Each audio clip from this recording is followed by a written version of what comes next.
Grace remained by Pinky's side during her final moments, and as Pinky spoke her last words, she passed away.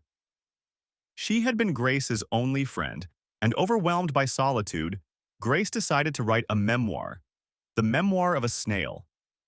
Her story began before birth, when she and her twin were still in the womb. Grace was born prematurely, leaving a scar on her face. Tragically, their mother passed away shortly after her twin brother, Gilbert, was delivered. As a child, Grace faced numerous health problems, and while doctors worked to treat her, she lost a significant amount of blood and needed an urgent transfusion. Fortunately, her twin brother, Gilbert, stepped in and donated his blood to save her. In this video, I first talk about this movie, and at the end, I share my opinion and review about it. My goal is offering valuable insight into this movie. So, spoilers ahead. When they started school, Grace became a target for bullies who mocked her scar by calling her Rabbit Face. However, Gilbert always stood up for her, defending her, and making sure the bullies learned their lesson. Grace was fascinated by snails and enjoyed collecting them, while Gilbert had a deep love for all animals and chose to become a vegetarian. He was also captivated by fire, aspiring to follow in their father's footsteps as a showman. Their father, a street performer in France, was entertaining tourists when he fell in love with a beautiful visitor from Australia. He relocated with her, and they eventually married. Bringing his craft to Australia, he continued performing until tragedy struck. He was hit by a drunk driver, leaving him paraplegic. At the time, his wife was pregnant with the twins, but sadly, she passed away shortly after giving birth to them. Before I die. From a young age, the children had to learn how to care for both themselves and their father. He suffered from a strange condition that caused irregular breathing while he slept, and whenever his children noticed it, they would clap to wake him up. Grace's father taught her the art of stop-motion animation and took pride in Gilbert's ambition to become a showman like him. One night, as always, their father experienced breathing difficulties, and they clapped to wake him. But this time, he didn't respond. Unable to afford a funeral, the government cremated his body and the twins placed his ashes inside one of his jars. When Child Protective Services arrived to take the children, none of their relatives were willing to take them in. The twins were heartbroken, knowing they would be separated for the first time in their lives. After a tearful goodbye, they went their separate ways. Grace was adopted by a childless couple living on the outskirts of town, but they showed little interest in her, choosing instead to embark on wild adventures. Meanwhile, Gilbert was taken in by a family of apple farmers. His new home was unusual. His adoptive parents were religious fanatics who constantly forced him to pray to baby Jesus. In addition, he was made to work long hours on the farm. Meanwhile, Gilbert continued working tirelessly on the apple farm for a meager wage, which his adoptive father would take under the guise of an offering for the love of Jesus, only to spend it on alcohol. Most of his adoptive siblings disliked him, except for one, and his adoptive mother was convinced he was possessed by the devil. At one point, she even attempted to drug him, but Gilbert caught on and avoided swallowing the pills she secretly mixed into his food. She also tried to baptize him to purge the evil spirits, but he faked being possessed just to get it over with quickly. Grace, on the other hand, remained obsessed with snails, constantly buying, collecting, and even stealing snail-related items. Over time, her collection grew so large that it filled her home, yet she refused to part with any of it. Feeling lonely and on the verge of giving up on love, Grace unexpectedly met a man named Ken, who appeared in her backyard. It was love at first sight for both of them. After a period of courting, Ken proposed, and Grace happily accepted. She wrote a letter to her twin brother Gilbert and enclosed some money from Ken to help him cross the desert so they could finally reunite after many years apart. On her wedding day, as Pinky helped Grace get dressed, a devastating letter arrived from Gilbert's adoptive parents. The letter informed her that Gilbert had been caught in a church fire and didn't survive. And got money? I'm coming to get you. It was revealed that Gilbert had been secretly involved in an affair with one of his adoptive brothers. In their family, homosexuality was considered taboo, and when their mother discovered the truth, she tied them up and tortured them in an attempt to purge the spirit of homosexuality. Unable to endure any longer, Gilbert managed to break free from his restraints, ran to the church and set it on fire. In an act of cruel revenge, his adoptive mother locked the church doors behind him, trapping him inside where he perished in the flames. Grace cried on her wedding day, but over time, she attempted to move forward. Ken was there for her, always feeding her and seeming to love her more with each pound she gained. One day, Grace was caught stealing more snail-related items and was set to appear in court later for sentencing. As she sat lost in thought one afternoon, she noticed her guinea pig chewing on what appeared to be Ken's journal. Curious, she picked it up and began reading. What she uncovered shocked her. Ken didn't love her at all. He was fixated on her weight, having a fetishistic obsession with her fat. That was why he constantly fed her, encouraging her to gain more. Feeling betrayed, Grace immediately decided she wanted nothing more to do with Ken and kicked him out of her life.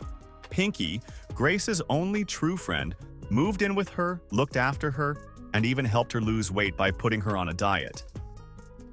But as time went on, Pinky grew older and began to develop Alzheimer's, gradually losing touch with reality. It was now Grace's turn to care for Pinky. On her deathbed, Pinky whispered the word potatoes before passing away. She was cremated, and Grace scattered her ashes in Pinky's garden, as she had always wished. Left completely alone, Grace was on the brink of ending her life when she suddenly remembered Pinky's final word, potatoes. A realization struck her, and she hurried to the part of the garden where potatoes had been written. Digging there, she uncovered a collection of Pinky's belongings, some cash, and most importantly, a letter for Grace.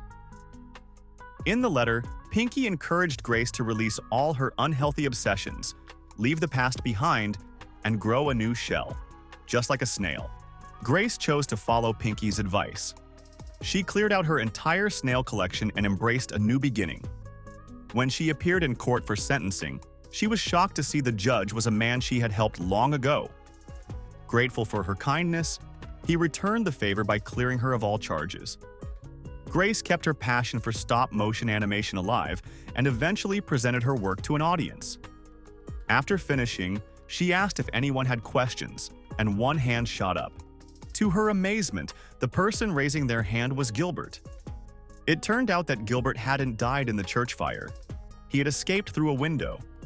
After all these years apart, the twins were finally reunited, excited for the future.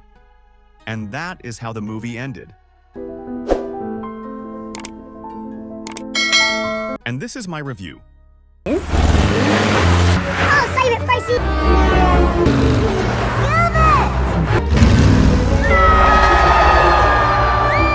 If you're familiar with the works of Adam Elliott, the writer, director, and producer of Memoirs of a Snail, and especially his most famous film, Mary and Max, one of the most important animations about mental health, you know that he has a passion for stop-motion animation with serious and heavy themes inspired by real-life stories. Therefore, it can be said that he creates animation more for adults than for children. Oh, Pinky. This animated tragicomedy tells the story of Grace and Gilbert, a pair of twin siblings in 1970s Australia. The two lost their mother during childbirth and now live with their French father, whom they soon lose as well. Gracie Poodle is a lonely girl, struggling with family issues. After being separated from her twin brother and enduring the hardships of life, she turns to collecting decorative snails. Mother snails do the same after they've had their babies. That is enough to prove that this animation isn't suitable for children. While the world is full of orphans like Grace and Gilbert who endure difficult times, Memoirs of a Snail is still not recommended for young audiences. Despite their unconventional clay-like appearance, Grace and Gilbert are profoundly endearing and evoke strong empathy. However, children don't need to be exposed to life's harsh realities early age, even if the film ultimately carries a message of hope and inspiration. Gracie suffers from the same pain that all vulnerable children with physical differences experience, the pain of loneliness and being bullied at school due to her underdeveloped lip from birth. This is where Elliot succeeds in vividly portraying one of the harshest human experiences, one that can shape the course of a person's future. If you enjoyed the deep themes of Memoirs of a Snail, hit like to show your appreciation. I didn't like people dying. The depiction of this universally shared painful experience brought to life through clay characters in this adult animation is strikingly believable and deeply moving. Fortunately, unlike many children in the world, Gracie has the blessing of a caring and protective brother who stands up for her against bullies. This is the greatest gift of her life, the only thing she truly has in this world. Through this bond, the director beautifully showcases one of the most profound forms of human connection. He was so proud Gilbert wanted to be a performer. Bravo! Unfortunately, this beauty doesn't last long. Now, as orphans, Gracie and Gilbert must be separated. The child welfare organization steps in and places them with different families. Gracie is adopted by a couple who believe in sexual freedom and take her in because they don't have children of their own. Gilbert, on the other hand, ends up with a fanatically religious family that needs more hands for their forced labor camp, in addition to their own children. And we were to be sent to foster homes and separate. Bye, Gilbert. Thus, fate sets completely different paths before these two orphaned children. The more vulnerable child is placed in relatively better conditions, while the stronger and more hopeful one is sent somewhere that once again exposes us to the harshness and cruelty of life. This contrast serves as a stark reminder of just how terrifying and unforgiving the world can be, especially for those who are alone and vulnerable. Look after her, Gilbert. By choosing these two families, each representing extreme ends of the belief spectrum, and depicting their impact, Elliot delivers a powerful critique. He highlights the oppressive and inhumane nature of religious fanaticism on one side, and the recklessness and irresponsibility that can arise from an excessively free-spirited lifestyle on the other. He'd been sent to live with a family of fruit farmers near Perth. My new brothers are all morons. I have to work in the orchard after school. Elliot's anger and protest against the first extreme are so intense that he dedicates the darkest and most distressing moments of his film to it. While he is somewhat gentler toward the second, he doesn't hide his perspective. If religious fanaticism breeds lovelessness and cruelty, then falling into the opposite extreme, excessive sexual freedom, though seemingly more joyful due to the nature of physical pleasure, ultimately leads to detachment and neglect. This is how a child is adopted only to be abandoned later, because at its core, such a lifestyle lacks any real sense of commitment. That's when I first met Pinky. I'm Pinky. Just Pinky. Like, Support this video by liking it. Every like helps spread its important message.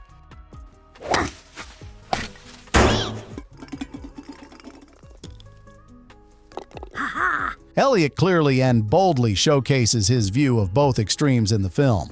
An interesting and subtle point about the extremist religious family is that the mother is the driving force behind all the strictness, prejudice, and cruelty.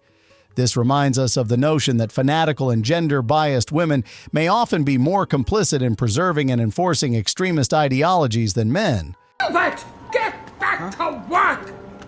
Ruth, seen, but I don't give a stuff. Sorry, Ruth. After addressing important issues such as alcoholism, depression, bullying, anxiety, loneliness, material and spiritual extremism, and homophobia in a simple yet profound way, Elliot shifts his focus away from Gilbert's story and centers on Gracie's.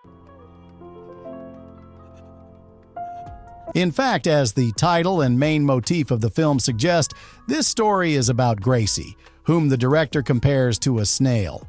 Due to her congenital defect and introverted, lonely, and vulnerable nature, Gracie fears misjudgment and not being understood. Like a snail, she is solitary and slow. She even says she's slower than other people, which is a metaphor for her introspective and deep-thinking nature. Like a snail, she is overly sensitive and fragile, retreating into her shell the moment her boundaries are violated. So I made more of them. I knew that James gave me my first real snail. Despite all this, Gracie is incredibly resilient and leaves a trace of herself in her journey. It's well known that snails endure tough conditions, and the repeated emphasis on the snail motif, illustrated through Gracie's obsessive habit of collecting both real and artificial snails, ultimately signals to us that the story's lonely and vulnerable protagonist will rise above all the hardships and obstacles in her path. She is destined to leave her mark on the world, even if it's just a small one. Be free, Sylvia. Don't worry. I'll be okay. I wasn't always this alone. If you were moved by this emotional journey, show some love by liking the video. Two other important secondary characters in the story are Ken, the microwave repairman and Gracie's new neighbor, and Pinky, an elderly woman who, despite the countless hardships in her life, possesses a free spirit and joy. Each of these characters fills a part of Gracie's loneliness in their own way. Adonis. He was a microwave oven repairman. The choice of Pinky as a character, who is a woman and significantly older than Gracie, highlights two important points. Pinky could represent Gracie's future, as well as the future of all girls around the world who can be harmed by family, society, and emotional partners. Yet, through a meaningful, loving friendship with a wise same-sex companion, they can undergo transformation. Pinky stays by Gracie's side until the end of her life, injecting her with her joyful spirit, offering help, and becoming a balm for Gracie's deep wounds.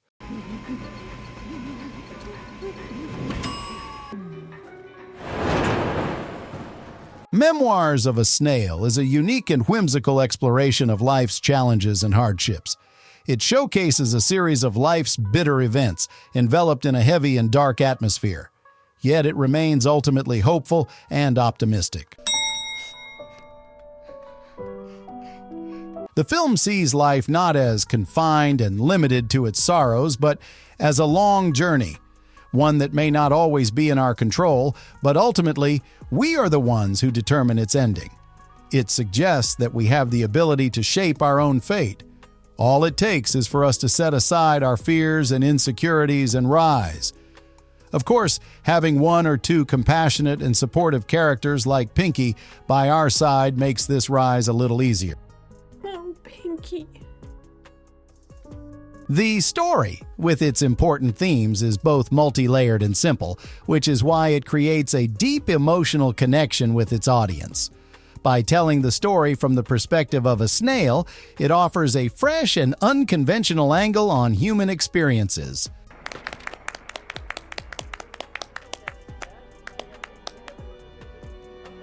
Memoirs of a Snail is one of the best animations in the world, a thought-provoking and visually stunning work that offers a unique and impactful perspective on the human condition in an unequal and unjust world.